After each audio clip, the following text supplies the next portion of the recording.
Hello, it's Date Night with me, Laurel House. This is your deep, playful, and practical guide to dating and relationships so that you can create a love that lasts at last. Tonight and every Friday night, I'm going to give you immediately actionable dating and relationship advice, deep insight, and we'll have a little fun too. Tonight, we're going to talk about love, and that love isn't enough. Effort is. Effort builds love, and effort also gives you a clean exit if you need it. And that's what we're here for. Love. To be, feel, and give love. Welcome to Date Night. But first, let's address the elephant in the room, or rather the Laurel in the room. Yes, I'm in my bedroom on my bed. I'm going back to my roots of YouTube. I don't know if you know, some of you do, but I started doing YouTube videos 16 years ago with what I called quickie workouts in bed. It was just my way of showing people how I worked out on my bed when I was injured and couldn't actually get outside or get on a treadmill, and I only had my upper body to work out. So then that evolved into giving more tips and dating advice and insight, and I would call them quickies in bed. Interestingly, I've seen that all of these other people are now giving dating and relationship advice from a bed. And here's what's actually even more interesting about it. The reason why I started in the first place 16 years ago giving dating and relationship advice from a bed is because this is where people are comfortable. Right? This is where we sit and we feel like we can be vulnerable, let down our guards, and talk about what's really going on with an open heart and without fear or apology. So as much as I love to dress up and have my special date night with the flowers behind me and looking all beautiful, I know that sometimes having this open heart space is also important. But I want to know how you feel about it. So please comment and tell me if you think I should continue doing date nights on the bed or if I should go back to the more normal, I guess, professional look of in an office with flowers and dressed up. Because of course, your opinion matters. I'm doing this for you, and I want to be able to give you the best advice I can. So let's talk about how love isn't enough to maintain a relationship. I know it sucks to hear, especially if you've been holding on because of love, but there's hope. However, it's not chemistry either. We glorify chemistry like it's the holy grail, but chemistry is actually the most dangerous drug in dating because it blinds you. Chemistry is the thing that makes you ignore the red flags that were waving right in front of your face. Have you ever done that? You saw the red flags, but you explained them away. He's just had a long week, or she's just blowing off steam, or he only drinks like that on special occasions. He's just stressed.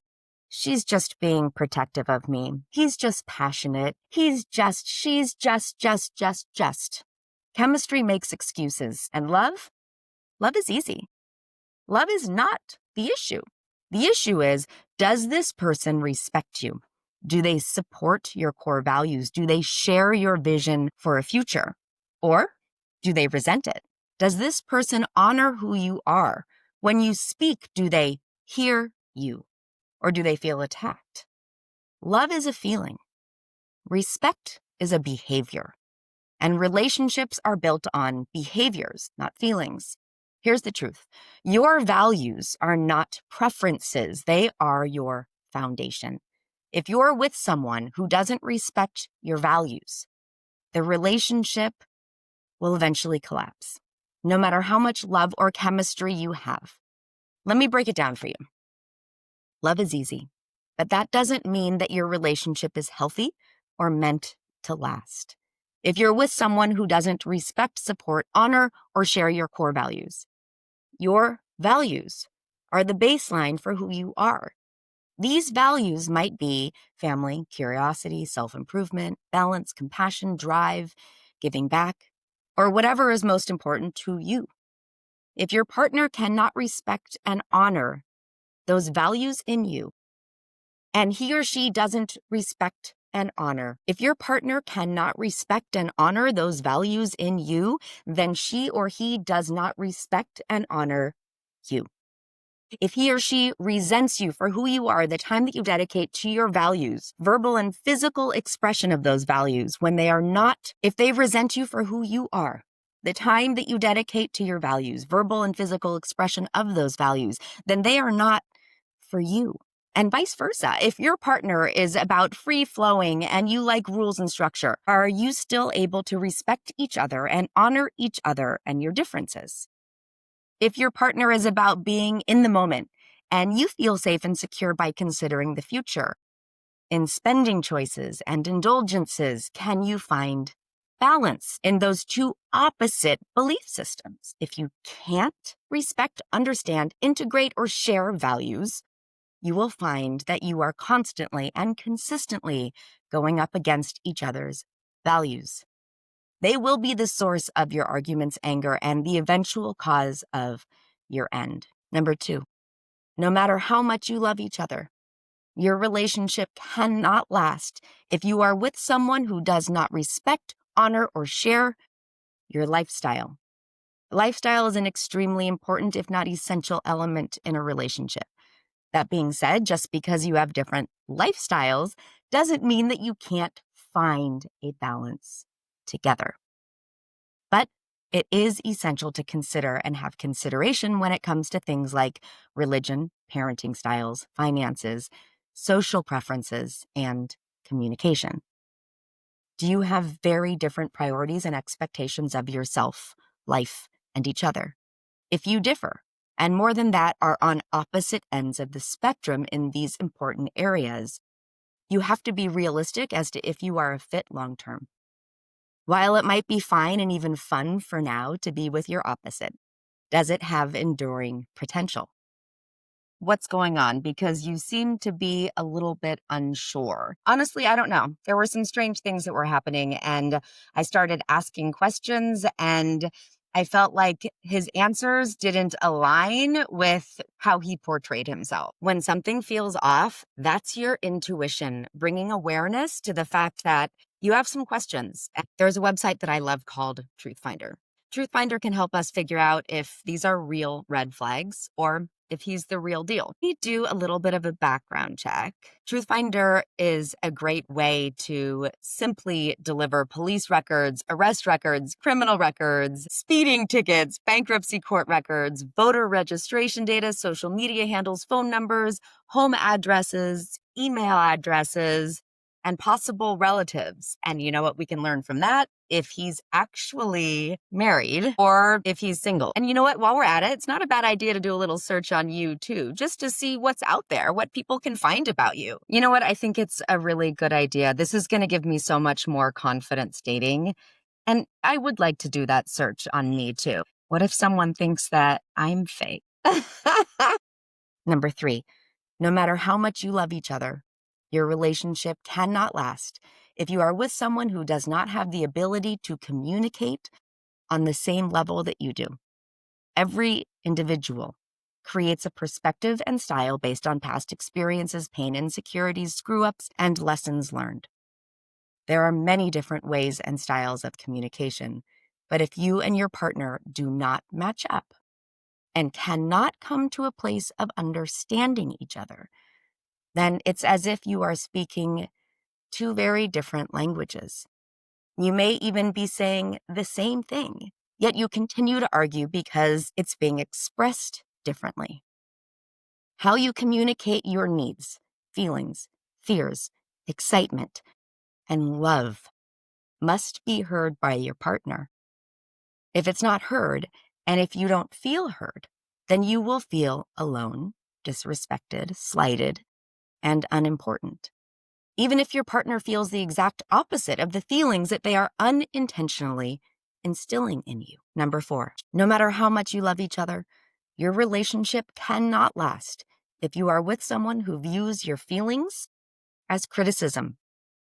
When you voice your feelings, when you feel afraid, unhappy, confused, unfulfilled, or like your essential relationship partner needs are not being met, Does your partner hear your feelings as criticism? It might not even be about them. You might be talking about yourself, your own disappointment. Maybe you're just feeling sick.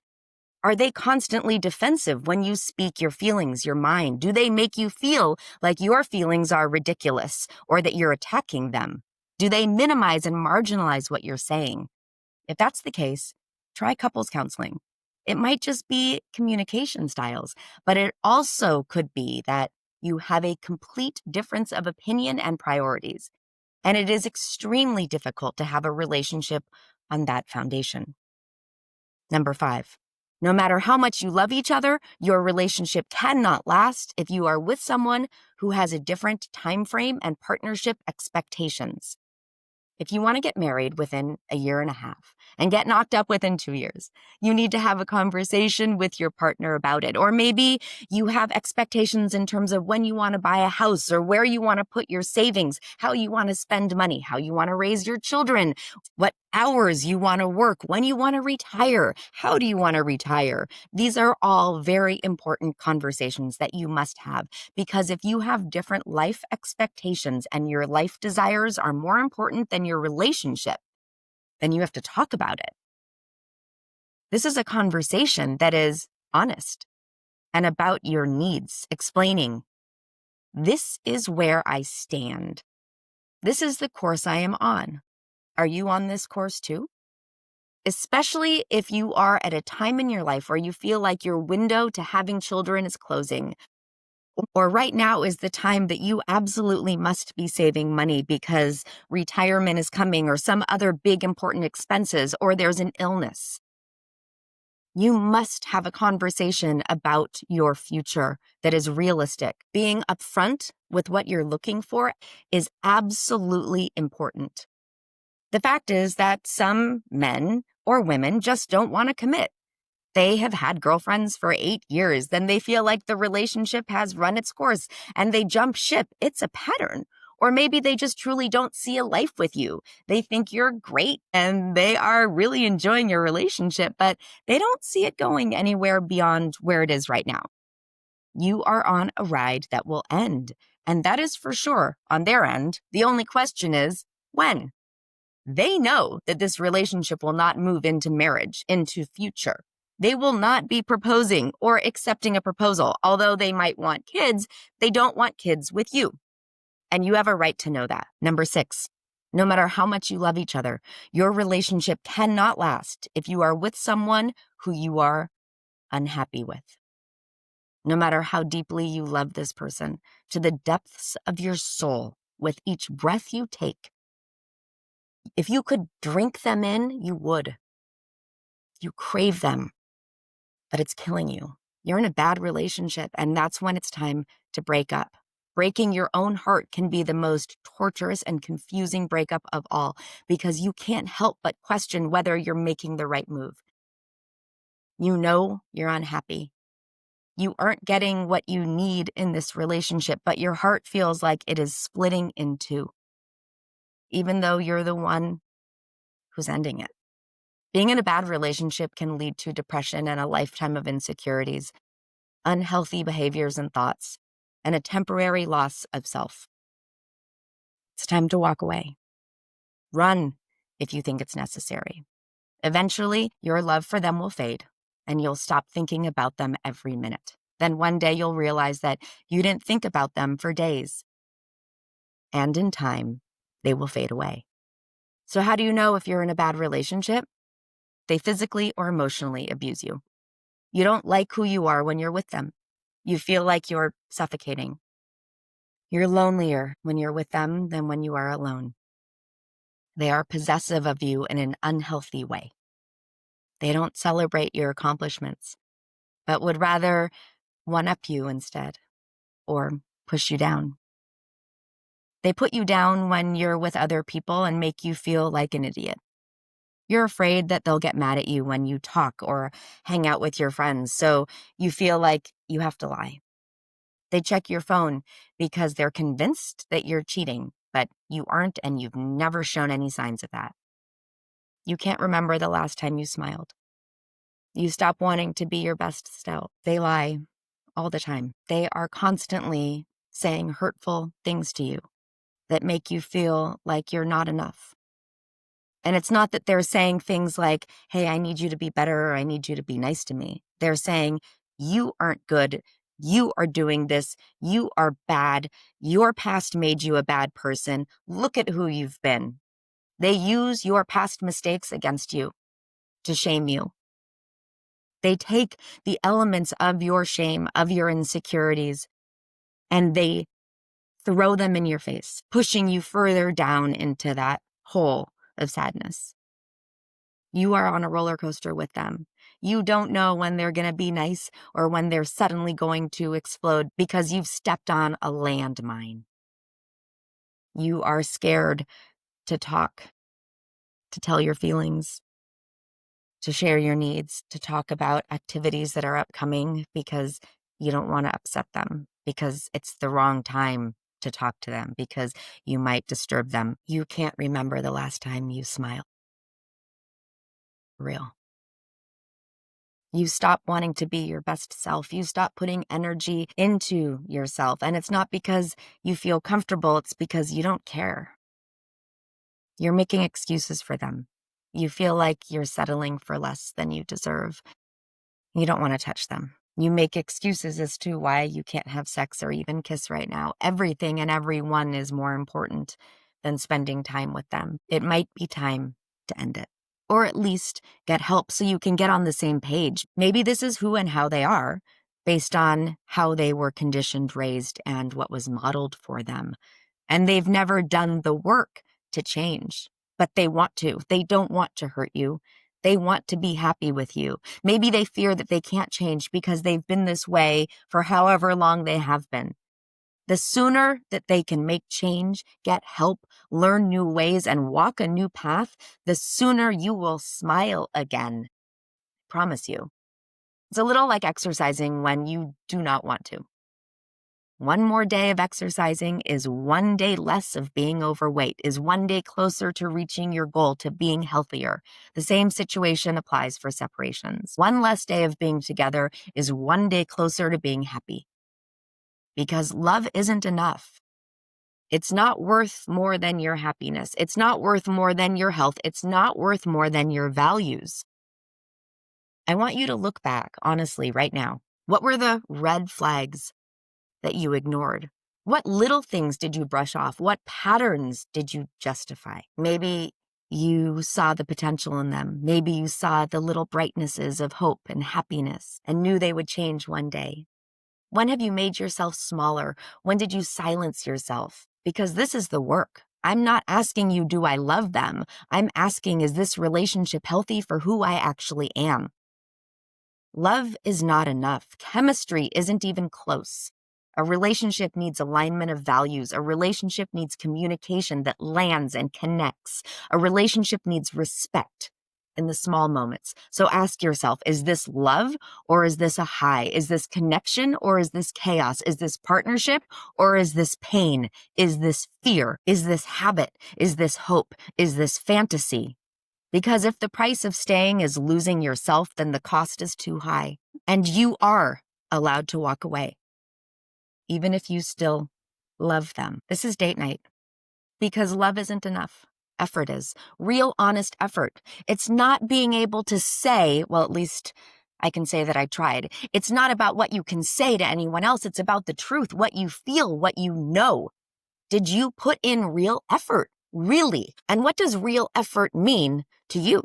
Therapy, coaching, watching YouTube videos, sitting and taking a beat and really trying and activating change and making the decision, the hard decision to do something different this time. And I know that can be so uncomfortable. I know. It's like putting on this shirt that doesn't quite fit you and I don't want to wear this shirt. It's so uncomfortable. I've always worn this other comfortable shirt.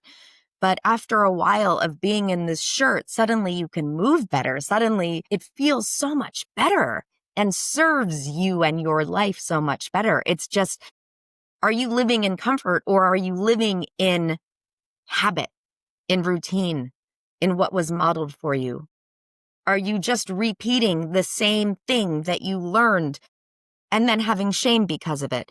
Does it feel good to have that anger inside you? Does it feel good to lash out? Does it feel good to feel small? Does it feel good to sit there and question your worth, if you're enough, why you attacked them again, why you made yourself small again, why you keep repeating the same goddamn thing over and over, why you won't change? Does that feel good? If it doesn't, then put in the effort to change. And that effort is hard. Any change in effort is hard, but it's necessary. Or else you're going to continue with the same old pattern that you've been living your whole life, or that maybe that your parents did and their parents did. And so what do you want to do? You want your children to see that and just continue the pattern? Or is it going to stop here? Because you put in the really hard effort to change.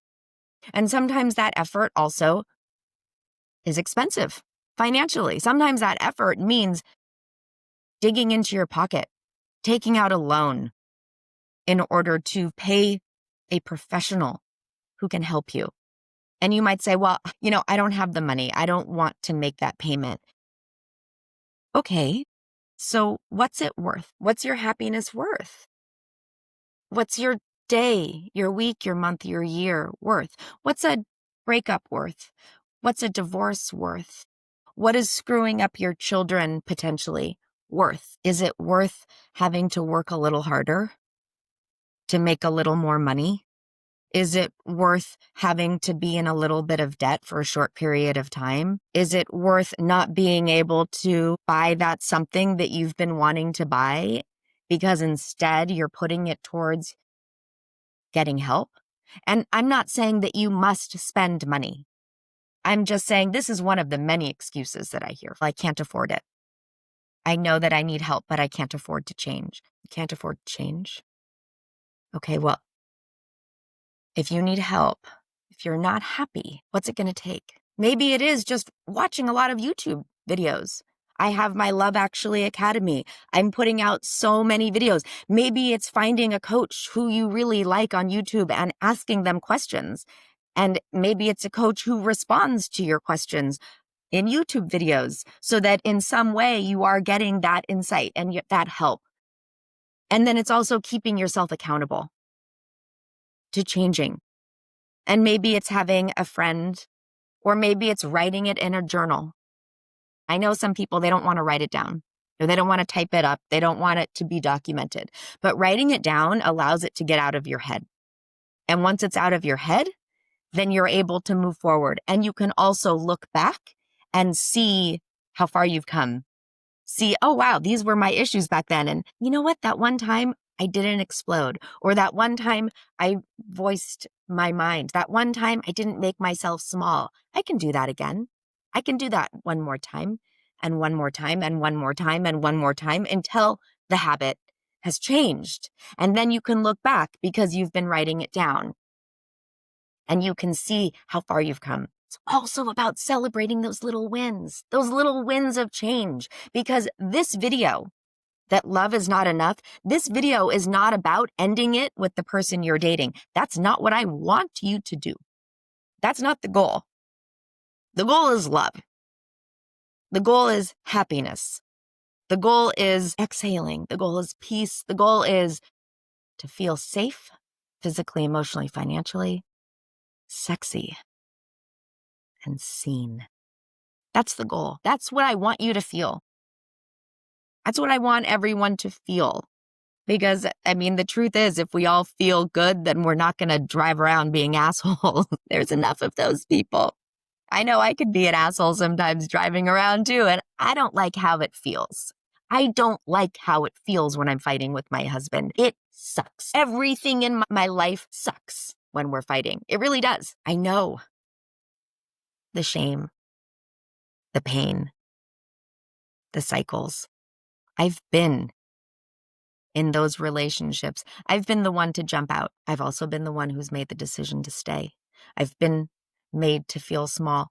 I have made myself feel small. I have made others feel small. And I have made change. And it was hard to look at myself and acknowledge my many flaws and reset my priorities and reset my path and rewire my way of being and feeling and acting. And you can do it too.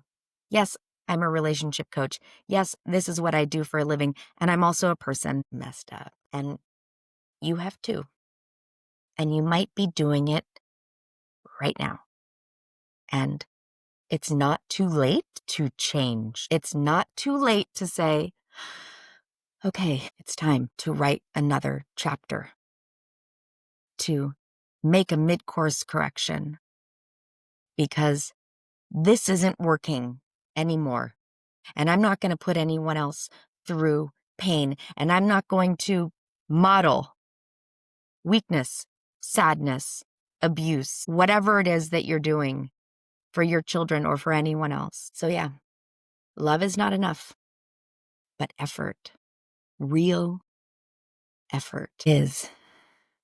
And it can create so much happiness. And if you put in the effort and you realize at the end of the day that this relationship is not right, you both put in the effort, at least you'll have the clarity. And clarity is what you'll actually need to heal if you have to end it. You will be able to have peace in the end if you must end it, because you can be really honest with yourself that you put in the effort. You did all you could to be better. Effort doesn't just build a relationship. Effort is also what gives you peace if it ends. On date night, we don't gamble with love. We build with intention. And if the foundation can't hold, we walk away knowing we honored ourselves. And that's your date night for tonight. But remember, when it comes to dating, love, and relationships, you're never alone, because my advice is always in your head if you listen. Thank you guys so much for watching. Please subscribe if you haven't already. Like this video and comment. I really honestly want to know what you think about me sitting on my bed, giving you my insight. I want to know. And if you need any help, if you need advice, you can DM me if you don't want to do it publicly. Let me know if it's okay for me to address your concern on a future episode of Date Night or RomConned, my other series about romance cons. I would love to be able to answer your questions. And you can remain anonymous. I can make up a name or just say anonymous, because the point of this is to help you. So let me help you. Help me help you, as they say. All right, guys. I hope you had a great date night. See you soon.